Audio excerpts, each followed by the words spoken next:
Well, the heart rate definitely was beating too fast. It was even maybe face didn't show, but inside was a lot of emotions. You won the most matches out of any woman on tour since Wimbledon. You've won your last 10 matches against top 10 opponents. You're 10-0, and you won the first ball just because Marketa, she plays really good, especially when she has time with all the drop shots, slices, lobs. So I was just trying. I mean, on clay it's gonna be a lot different, but I just with a win here. Oliynykova is going to win this one. She needs to just do what she's been doing this whole season and just playing her game. She has a bit of an unorthodox game, sort of doing moon balls and like slices and drop shots. Really unorthodox, so she's just going to keep. It's really interesting to watch, and of course, Eala is trying to get some more form before the French.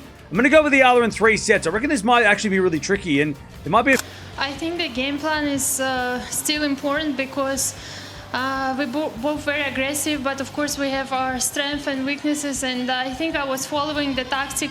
Elena Rybakina just beat the exact style of player that Eala is about to face in Strasbourg. Moonballs, slices, drop shots, unorthodox rhythm-breaking tennis. And Rybakina, a 2-time Grand Slam champion, said it herself.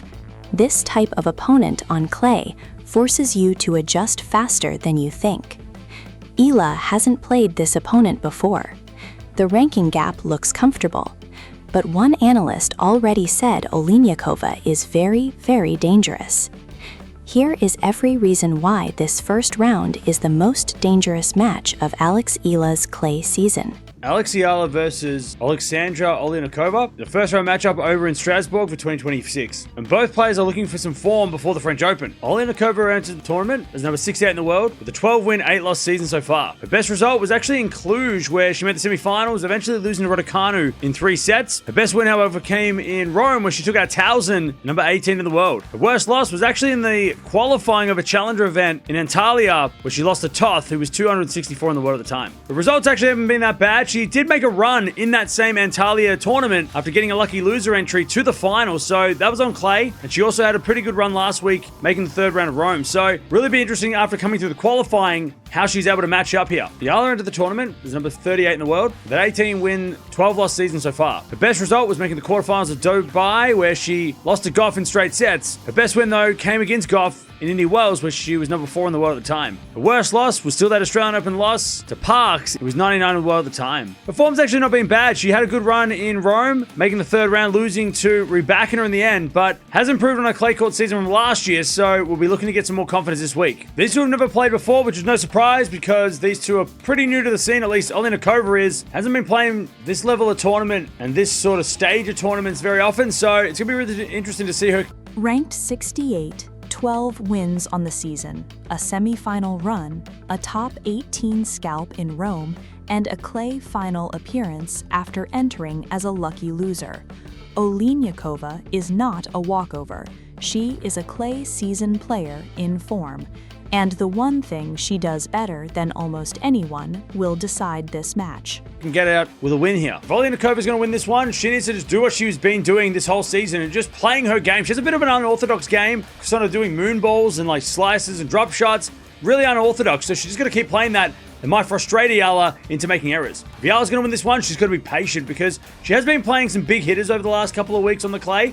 This is going to be a totally different opposition. Oliynykova can hit a big ball, but like I said, is unorthodox, so Eala's really got to be patient and pick her shots really, really carefully. Fun matchup here. Really interested to see how this one plays out. Oliynykova is really interesting to watch, and of course, Eala is trying to get some more form before the French. I'm going to go with Eala in 3 sets. I reckon this might actually be really tricky, and there might be a few errors coming from Eala. She's going to be the one who's going to be the aggressor, but Oliynykova shouldn't be overlooked. She's very, very dangerous. We saw that throughout this season so far, so I'm going to go with Eala in 3, but let me know in the comments below. Who is going to win this one? Congratulations, through to the quarterfinals here in Rome for the first time. How pleased are you with the result today? Yeah, really happy to be in the quarters, and it was a tough match today, and yeah, just happy that I managed to win, and yeah, looking forward for the next one. I mean, you say it was a tough match today, but tactically you seem to perform really well, both at the back of the court, but also coming into the net as well. Is that something that you were trying to do to sort of tactically change up your shots? Yeah, I was trying to stay aggressive from the first ball just because Marketa, she plays really good, especially when she has time with all the drop shots, slices, lobs. So I was just trying not to give her so much time, and yeah, it worked well. Next is the quarterfinals. You'll be either against Iga Swiatek or Donna Vekic. Firstly with Iga, the number one in the world, but you actually have the better of the head-to-head 2-1. So what can you expect against her? Very tough match for sure if I play against her, and I mean, on clay it's gonna be a lot different, but I just try to do my best. I don't expect much. It's just good for me to play against top players and see how I'm gonna do on clay. So I think it's, no matter what, it's a good thing to play, and no matter of the result. And if it was against Donna Vekic, again, you've, I think, got the better of your head-to-head against her, only played once. So what could you expect against her? Yeah, we played once. It was tough one, and it was on hard. So on clay it's a bit different. She's trying to be aggressive, also has a good serve. So yeah, just try to eventually.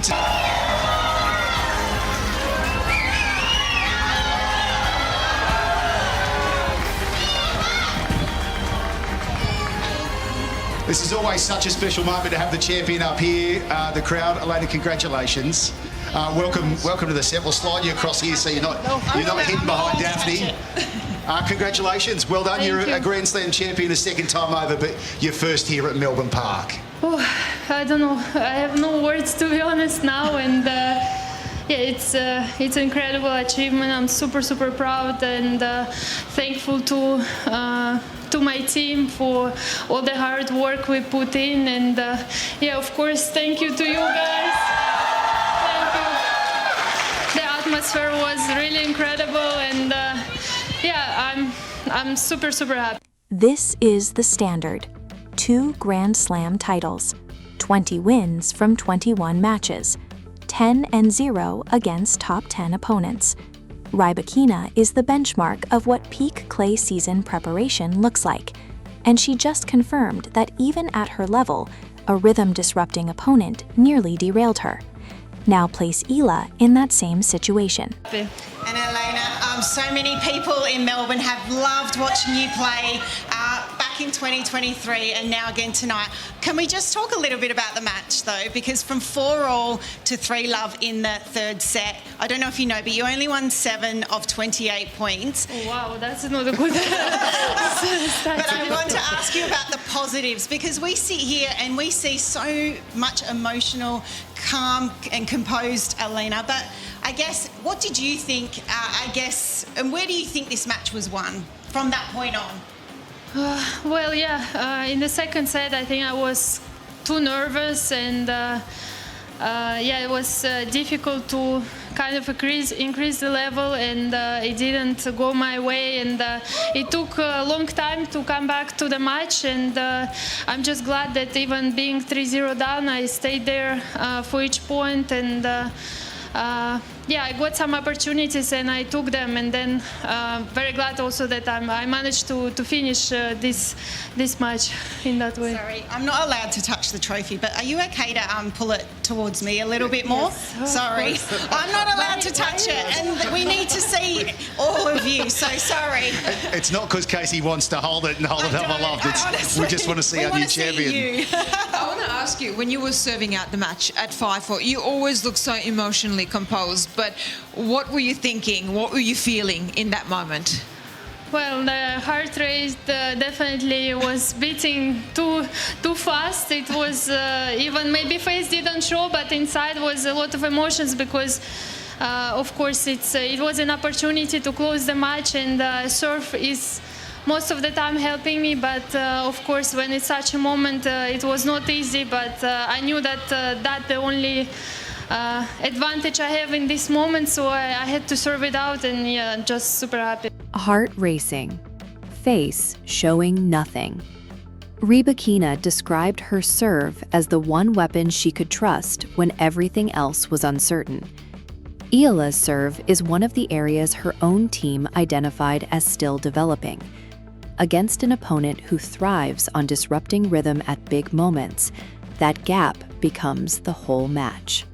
And when you've played arena a lot of times before, so when you have played someone so often, does it become more about the execution and how you play more so than, I guess, the game plan and tactics because you have played her so often?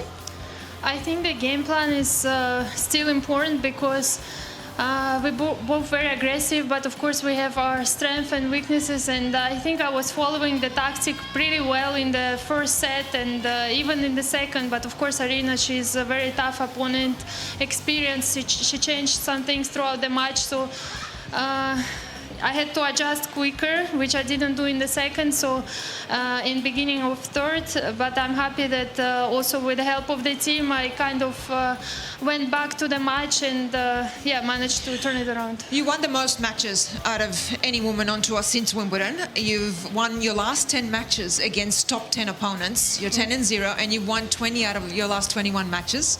How much confidence does that now give you going into the rest of the year? Incredible numbers. It's unbelievable statistic, and honestly, it gives maybe I will say kind of relief also, and a lot of confidence for sure for the rest of the season. Last year I didn't start that well. I qualified for the finals at the last moment, and now it's different, so I just hope that I can carry all this momentum and hopefully do a good job with the team and continue this way with throughout the year. Elena, leading into the match, we in the media, we have to look ahead to the big final and spend a lot of time talking about 2023, the decider against Sabalenka, and a chance for your redemption here, which of course you have achieved. Was there at any stage some memories of that matchup 3 years ago creeping back into your mind tonight? One, when you took the first set like you did then, and two, when all of a sudden you dropped the second? Well, we played many times after, and of course I saw some highlights coming out from this match, but mostly I was watching the matches I played recently with Aryna, and I think this time I stayed stronger, I kept on going, and I served well in the end of the match, so I'm super happy, and I don't know what to say anymore. Rybakina didn't watch the 2023 loss. She watched her most recent matches against the same opponent and focused on the present version of her game. That preparation philosophy is exactly what Eala's team will need this week. Oliynykova has film now, and Eala has never played her before. First encounter on clay. Everything counts. I tell you what we do know. You love playing here in Australia, so you now have 12 career titles, and in amongst them obviously 2 Grand Slam titles. But of the 12 titles, 3 here. Hobart in 2022. Yeah, true. Yes. Then, of course, on top of that, you go in and win in Brisbane in 2024. Yes. And now you've got the big one here in Melbourne. So 25% of it here down under. What is it about Australia, eh? Thank you, guys. Yeah, I love Australia. I have an amazing memories.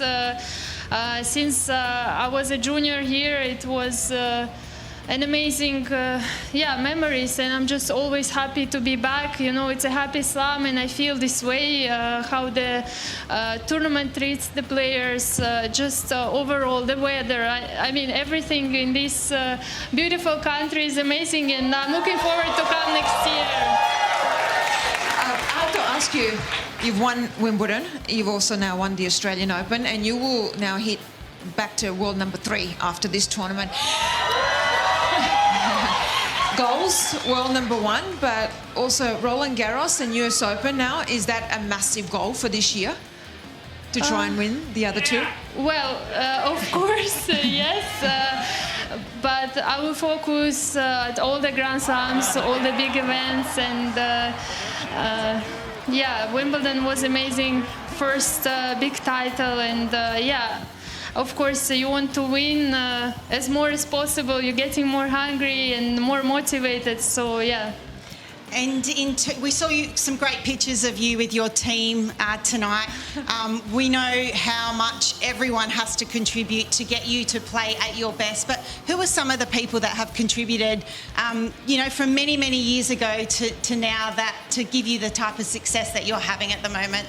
Well, of course, Stefano, my coach, I've been working with him for such a long time already, I don't even know, 7, even from 2019, guys. It was a long period, and yeah, definitely his help, and he knows me very well. So of course his advices, and then my physio, I'm working with him also for a long time, fitness coach now. I mean, my whole team, I'm very grateful and thankful to them, because without these guys it won't be possible for sure. And we had the great results before, then a little bit it was down. Last year was not perfect one, and in the end we managed to turn it around. So yeah, I'm super grateful to all of my team, and many more people who supports me and who is actually working with me, because it's much. Since 2019, that is how long Rybakina has been with the same coach. The infrastructure behind sustained excellence takes years to build. Eala's academy system has been building the same foundation since she was 13. And heading into Roland Garros, the question is whether Strasbourg this week gives her the final piece she needs. Rybakina described the exact tactical problem Eala is walking into. An unorthodox player, clay, momentum shifts, no previous match data. The analyst says dangerous. The stats say possible. The matchup says it all depends on patience. If you want to follow every step of Eala's French Open preparation before the world catches up, subscribe right now. Drop in the comments, do you think Eala gets through Oliynykova? And how many sets does it take? We read every single one.